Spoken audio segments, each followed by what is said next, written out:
يا أيها الذين آمنوا إذا نودي للصلاة من يوم الجمعة فاسعوا إلى ذكر الله وذروا البيع ذلكم خير لكم إن كنتم تعلمون. الله أكبر الله أكبر. أعوذ بالله من الشيطان الرجيم. بسم الله الرحمن الرحيم. الحمد لله والصلاة والسلام على رسول الله صلى الله عليه وسلم. أما بعد السلام عليكم ورحمة الله وبركاته. Fandentin manatan araba wan skareta panarakat stapakan feita laftin TVM am ni zo marena ni zuma izo rala sana ba veratana finuna Islam am ni tian ranti dia miengan fandarantsika amna lalan tantara zain tranga tamni van ptona ni pamnan sallallahu alaihi wasallama refa veu makalua yefta sin lesna azuntsika amni zan tantara zain tranga arvo prufu nandalu tam van ptona ni pamnani sallallahu alaihi wasallama izan ndayan refa nerampira-petraka tamre panaradia ni pamnan sallallahu alaihi wasallam denis lela anakraiky tonga teo akaikin zany hoe tonga teo anatrehany pamnan sallallahu alaihi wasallam kanteny zany lela zany manao hoe ya rasulallah ma khairul biqa'i fil ard ory irakin Allah mba aiza reny toerana tsara indrindra manamboninahitra indrindra mendrika indrindra eto ambony tany aiza zany toerana izany rehefa napetraka tamin'ny mpaminany sallallahu alaihi wasallam izany fanontaniana izany dia namaly izy manao hoe zao izy tsy mahalala ny valiny raha tsy manontany any Jibril alaihi salam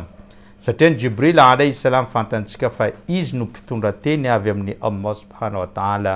ho tonga ety amin'ny mpaminany sallallahu alaihi wasallam ary mpaminany mampita aty amintsika zanak'olombelona. Rehefa tonga i Jibril alaihi salam dia nanontany hoe ory Jibril aiza ny toerana mendrika indrindra eto ambony tany, aiza ny toerana manankaja indrindra eto ambony tany. Dia namaly Jibril alaihi salam manao hoe tsy fantako ihany koa aiza ny toerana mendrika ary tsy vitako mamaly an'izany fanontanianao zany ry Muhammad raha tsy mandeha ny tenako miakatra ny an-danitra amin'ny lanitra fahafito zay manontany ny tompo Allah subhanahu wa ta'ala satria izy no mahalala ny zava-drehetra ary izy ny tompo-teny farany ary izy mahalala hoe aiza ny toerana mendrika indrindra eto ambony tany. Rehefa tafaverina nanontany ny tompo Allah subhanahu wa ta'ala Jibril alaihi salam dia niteny izy manao hoe ya Muhammad ory irakan Allah ory Muhammad assalamu yukri'uka assalam wa yaqulu lak. Ilay be fandriam-pahalemana ilay be filaminana dia ny tompo Allah mandefa fiarabana manokana aminao ry Muhammad ary miteny izy manao hoe khairul biqa'i fil ardi al masajid wa khairu ahliha awwaluhum dukhulan wa akhiruhum khurujan. Zao izy dia nitondra valiteny avy amin'ny tompo Allah subhanahu wa ta'ala makasika ilay fanontanianao teo ka niteny tompo Allah subhanahu wa ta'ala manao hoe ny toerana tsara indrindra eto ambony tany dia ny moské na ny toeram-pivavahana toeram-piankohofana na ny masjid no alalantsika piny islamo azy. Ary ny olona tsara indrindra izay piditra sy mpandeha ao amin'izany moské zany dia izay olona tonga voalohany niditra tao anatin'izany moské zany ary mbola izy ihany koa no farany mivoaka ao anatin'izany moské zany. Izany tantara zany dia noreketina ary misy lesona lehibe azontsika tsoana amin'izany. Voalohany eto ambony tany tsy misy toerana tsara mendrika manamboninahitra manankaja tokony hajaina mihoatra n'izany masjid na izany moské izany satria izany no toerana tokana madio entina anompohana any Allah subhanahu wa ta'ala. Ary io moské io ihany koa no toerana iankohofantsika anaovantsika i'tikafo anaovantsika solatul juma anaovantsika ireo karazana sola indimy isan'andro amin'ny jamaa. Zany mahazava-dehibe anio moské io satria io toerana fifandraisana mivantana avy amintsika mpanompo ny Allah subhanahu wa ta'ala sy izy lay tompo any an-danitra. Noho izany raha ohatra ka tianao haharitra na ome amboninaitra eto ambony tany dia mijanona ianao ao anatin'ny moské ary mipetrapetrana ao anatin'ny moské satria arakaraka ny fipetrahanao sy ny fijanonanao ela ao anatin'izany moské zany no hanomeza amboninaitra anao eo anatrehan'ny tompo Allah subhanahu wa ta'ala. Taty aoriana dia niteny mpaminany sallallahu alayhi wa sallam amin'ny hadisy manao hoe annasu fi masajidihum wallahu fi qada'i hawaijihim. Ireo zanak'olombelona ozy izy mijanona ao anatin'ny moské manompony Allah manao karazana fanompona maro samihafa ary tompo Allah subhanahu wa ta'ala tsy mitsahatra manao na ihany koa manome valiny hataka izay nataon'izy ireo na ihany koa ny fahasahiranana izay mahazo ireo dia esoriny Allah arakaraka ny fijanonany ela ao anatin'izany moské izany. Raha lasana vavy anatin'ny finoana islam amin'ny mahazava-dehibe an'izany moské izany dia rehefa mpaminany sallallahu alayhi wa sallam niala tao a Makka, izany hoe tratra ny voaroaka tao a Makka no enjen'ireo vahoaka amin'ny Makka kofary niala tao Makka ka voaterina nanao sesitany ny tenany nandeha tany a Madina dia teny an-dalana izy tonga tamin'ny toerana anankiray antsoina hoe Quba dia teo izy no nanangana moské voalohany nanao an'izany vato fehizoran'izany moské voalohany tamin'ny tantaran'ny finoana islam dia ny moské na ny masjid Quba. Io no moské voalohany tamin'ny tantaran'izao tontolo zao, tamin'ny tantaran'ny mpino islamo namboariny mpaminany sallallahu alayhi wa sallam. Na dia tao anatin'ny voyage izay mampitaintaina aza izy, na dia tao anatin'ny voyage lavitra aza izy dia tsy adininy nanangana an'izany moské ary zany no souvenir voalohany napetraka tamin'ny toerana antsoina hoe Quba ny fanamboarana an'izany moské izany. Ary rehefa tonga tao a Madina izy dia tsy nanao asa izy afa-tsy hoe fananganana ny moské antsoina hoe Masjid Nabawi izay misy azy sy ny toerany ary tao ihany koa nafatesany ary nandevenana azy. Izany Masjid Nabawi izany manana maizy azy anisan'ny asa voalohany nataony mpaminany sallallahu alayhi wa sallam tonga tao a Madina. Midika izany fa ny moské dia tsy misy mitovy azy ny lanjany zavatra rehetra eto ambony tany ka aoka tsika zany mba hanome lanja izany moské izany. Ary eto dia misy ampahany amin'ireo olona milaza fa hoe ny moské ny ka toeram-pivavahana ihany, toerana fanatanterana soala ihany, diso tanteraka izany teny izany. Satria tamin'ny vanim-potoana ny mpaminany sallallahu alayhi wa sallam tsy ny moské na tsy ny soala ihany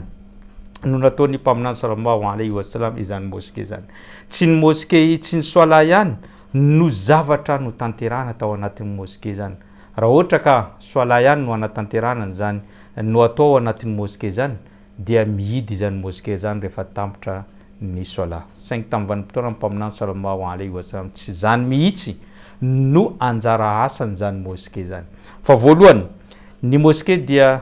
toerana fifanenany ireo mpino islamo farafahakeliny indimy isan'andro satria ny soala dia indimy isan'andro ka tsy maintsy manatanteraka an'izany ny mpino islamo ao anatin'ny moské izany ary tsy maintsy tonga ao izy ireo mifanena indimy isan'andro. Tanjona amin'izany mba ahafantarana hoe inona ny vaovao izay tonga eo aminao, inona ny mety zava-baovao zava-tsoa azonao ary mety inona ny fahasahirananao. Ary raha ohatra ka tsy tonga matetika anao eny amin'ny moské mety mametra-panontaniana ny olona hoe aiza ny misy anao ary naninona fa tsy tonga sao dia marary. Zay no antony tsy maintsy nanaovana ny sola eny amin'ny moské ary tokony olovaintsika aty aoriana izany moské. Teboka voalohany zany dia ny moské fifanenan'ireo mpino islam farafahakeliny indimy isan'andro tamin'ny vanim-potoanany mpaminany sallallahu alayhi wa sallam. Faharoa,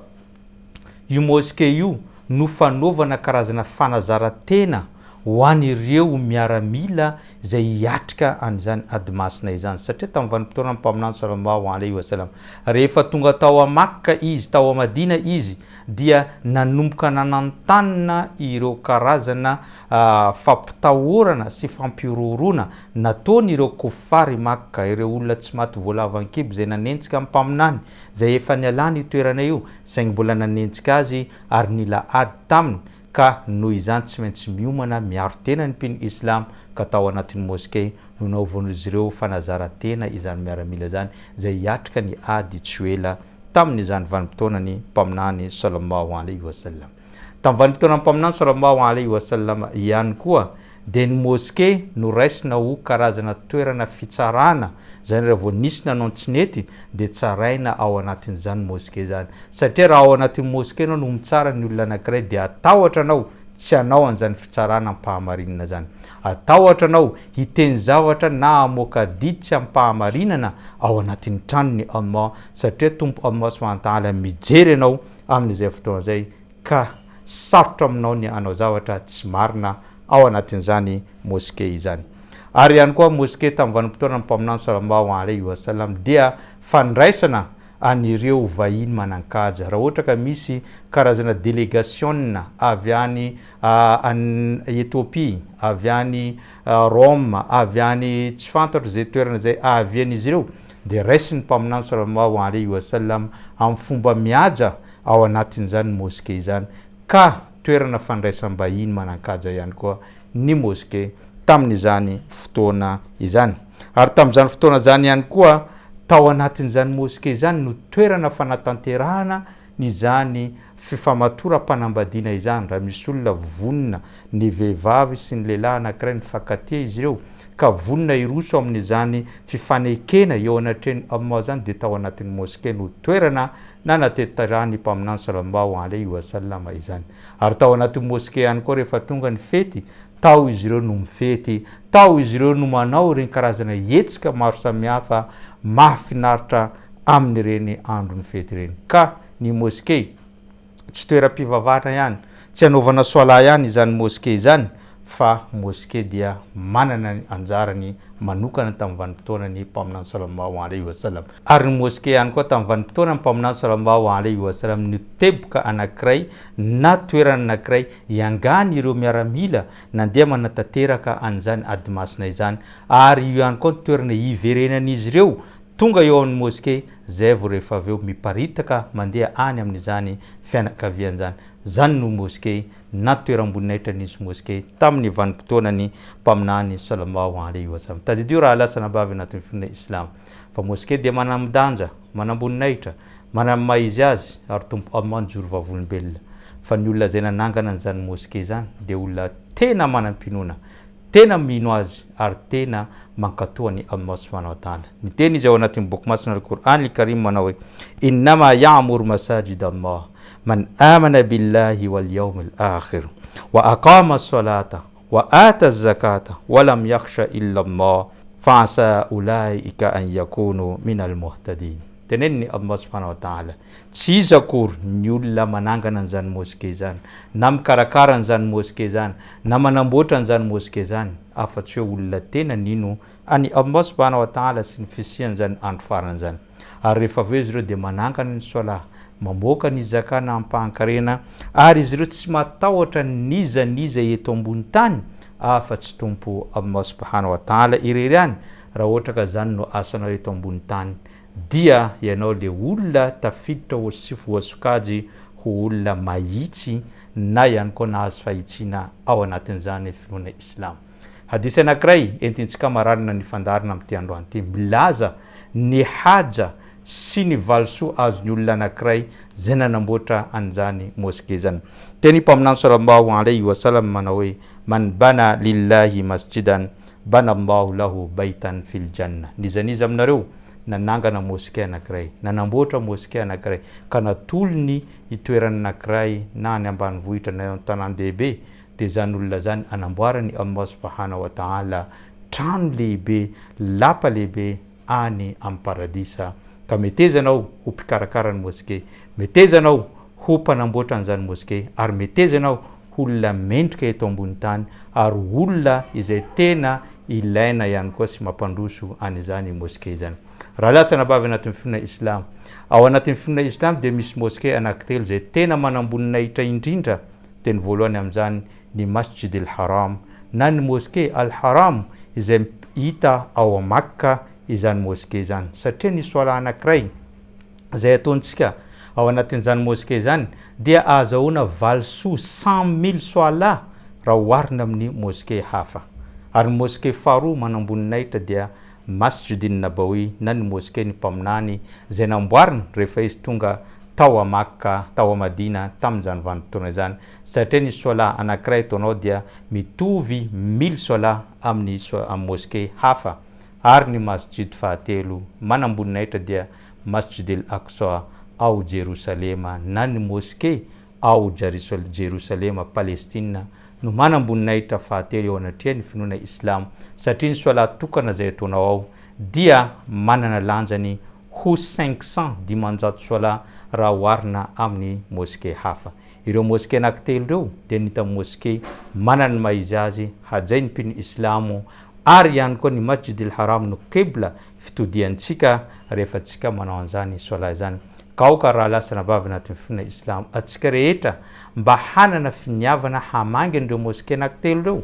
ary ihany koa hanana finiavana mba hanamboatra moské. Raha tsy mahavita manamboatra moské, mba farafaratsiny tsika mikarakara n'ireny moské ireny, fa tsy misy valisoa azo lehibe mihoatra amin'ny fikarakarana an'izany moské izany. Zay ngamba no fandaharantsika tamin'ity androany ity. Isorako anao naraka an'izany atranam-piandohana ka hatramin'izao fiafaran'izao ny tenako dia mametraka mandrapitafa ho amin'ny zoma herinan'ito izao. Wassalamu alaikum wa rahmatullahi wa barakatuh.